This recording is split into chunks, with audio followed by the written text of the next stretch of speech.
biggest take on 2020 and the thing I'll never give up, because I think we'll all be different. The thing I'll never give up going forward as a coach is the one-on-one instruction that we got to have last year, where you're building tapes for guys and you're making it really, really super specific to them. Because so much of our meeting, I think, before my life as a coach, before 2020, is always such a group setting. And I think this past year, you finding those ops for all those one-on-one meetings just made such a huge difference.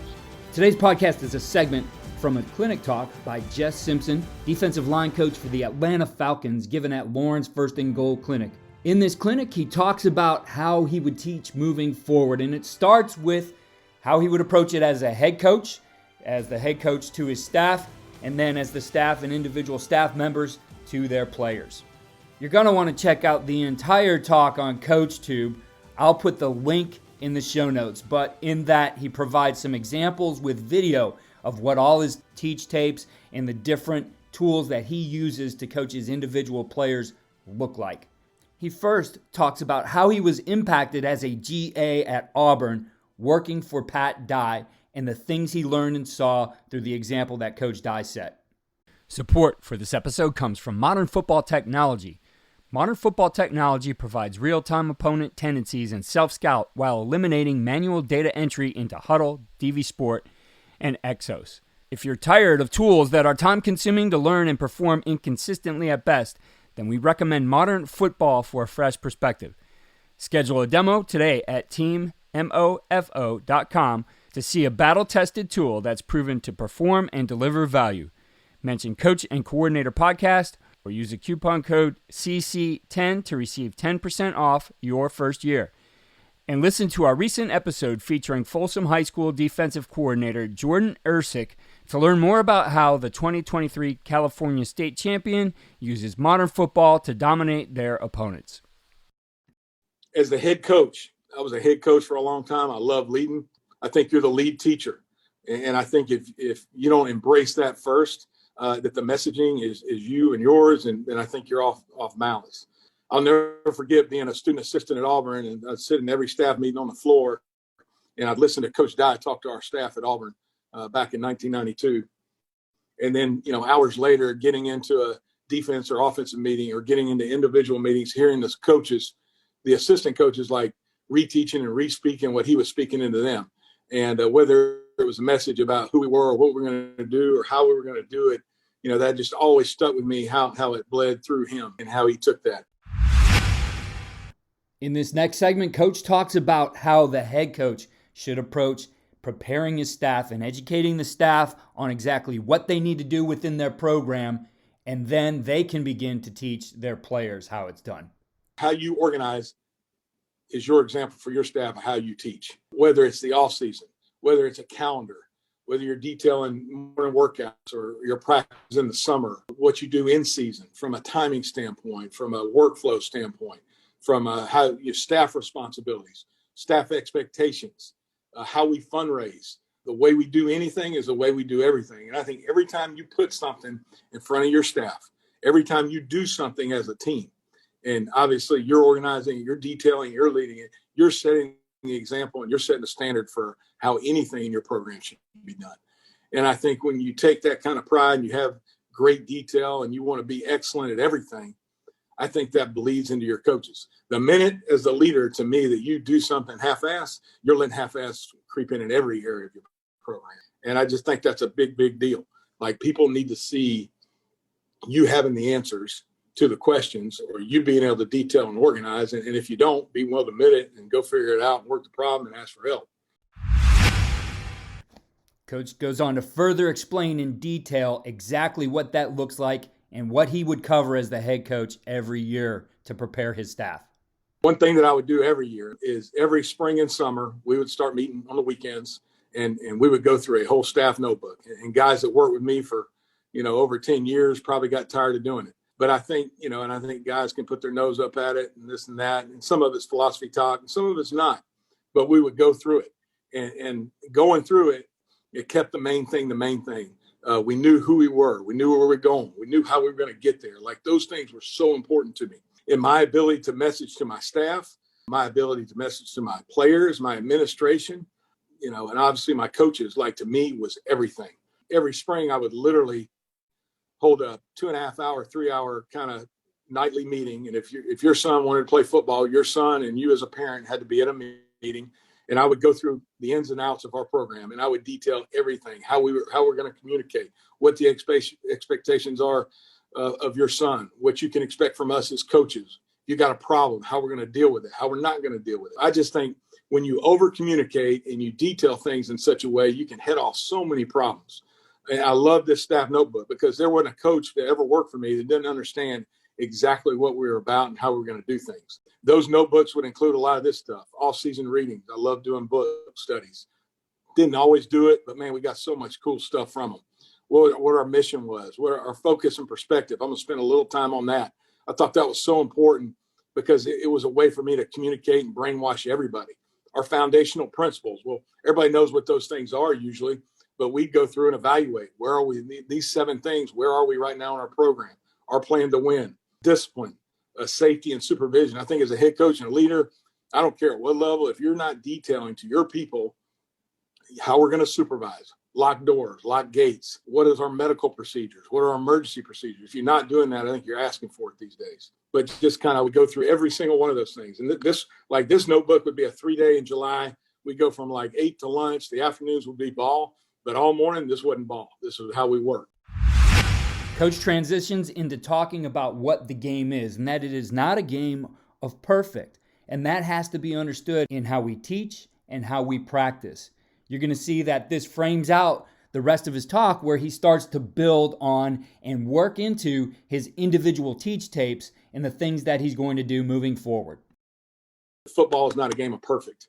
And I think what we do as coaches, I think we practice perfect all the time, which there's nothing wrong with that. But I think if that's all we do, I think we're making a mistake. I think because so much of ball is reaction and so much of ball is players getting themselves out of bad positions and out of bad spots. If they made a bad post-snap decision, how do they fix it? I think about linemen, you get behind the block as a defensive lineman. What do you do? How do you learn how to crush and catch up? Things like that. I think not only as a coach, I think being a teacher, understanding, hey, I'm going to drill perfect, but man, I'm also going to drill at a disadvantage. And how do I catch up? And how do we teach kids to fix problems within plays?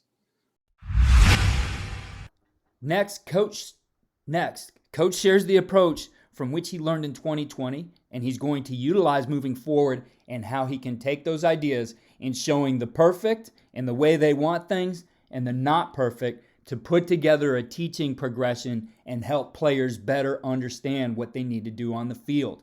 Now, he's going to use some that are specific to the defensive line, but this applies across all positions. And when we're talking about increasing our players' football IQ, we talk about that all the time, but what's really the plan to do it? And I think Coach is going to present a plan that is very good and detailed in teaching them the football IQ, especially for their position. What has driven my coaching and teaching for 2020?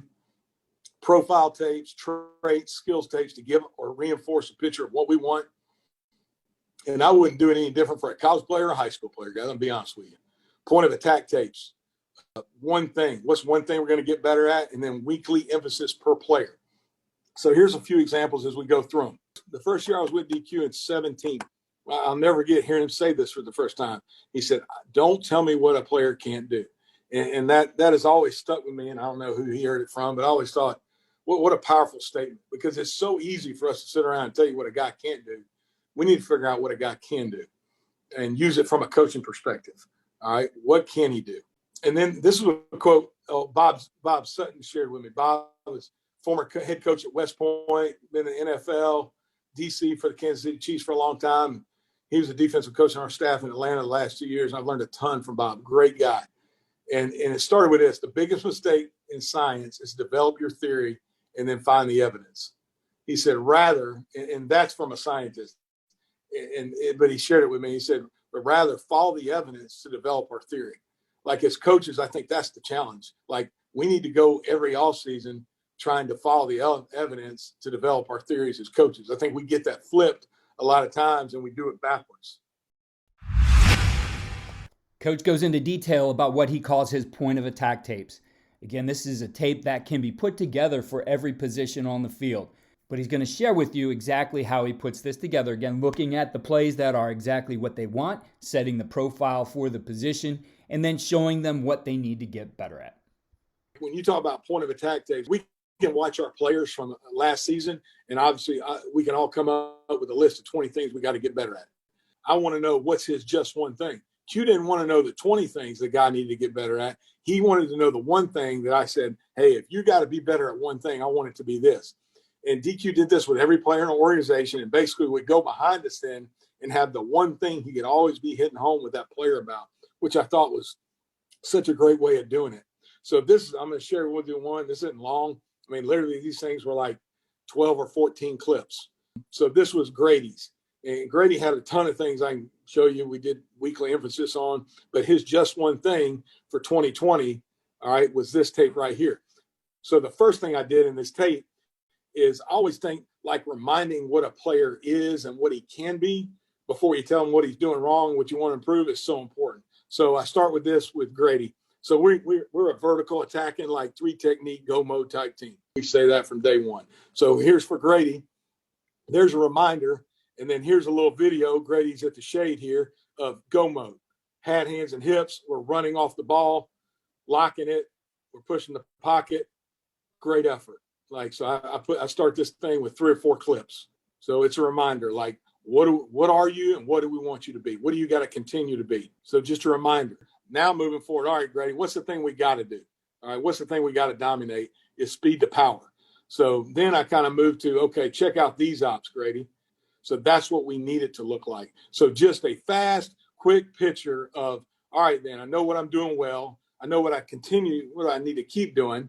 All right, the thing I got to get better at now is knowing when I get these kind of sets and I got these kind of ops, I got to quit running past the quarterback. It just kind of in an easy, quick nutshell. So those were, for all the guys, that was kind of the first thing we would start. The next method that Coach developed because of COVID and the way he had to work with his players was a weekly emphasis. And he talks about how that worked into his teaching progression here. I think the next thing in the offseason is dividing up your teaching progression over, like into small slices. And I think because of COVID, you had so many ops to have these small little teach opportunities. One thing I started doing more than I've ever done is I would do like a weekly. So for like 8 weeks during OTAs last year, we would do a weekly emphasis.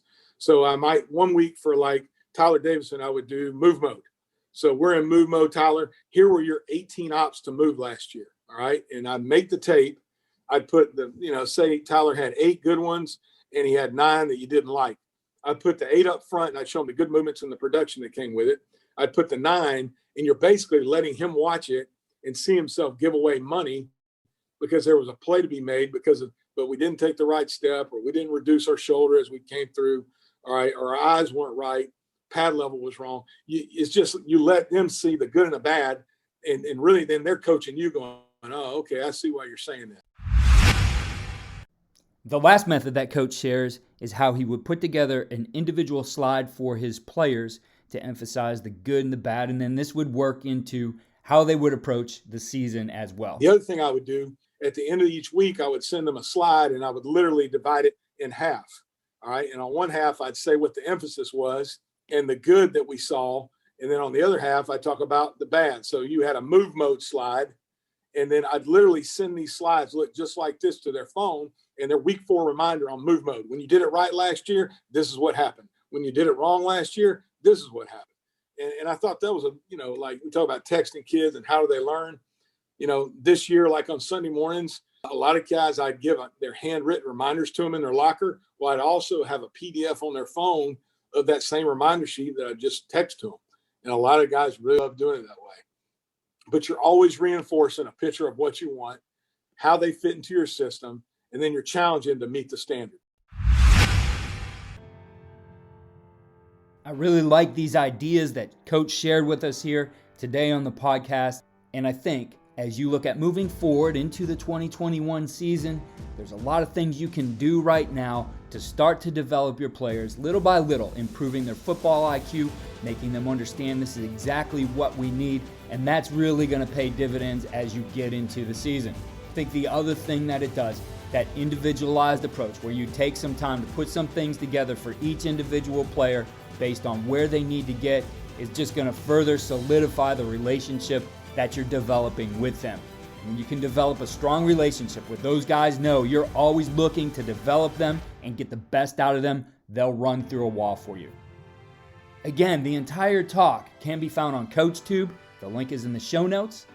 Follow me on Twitter at Coach K. Grabowski and check out all we're doing at coachandcoordinator.com.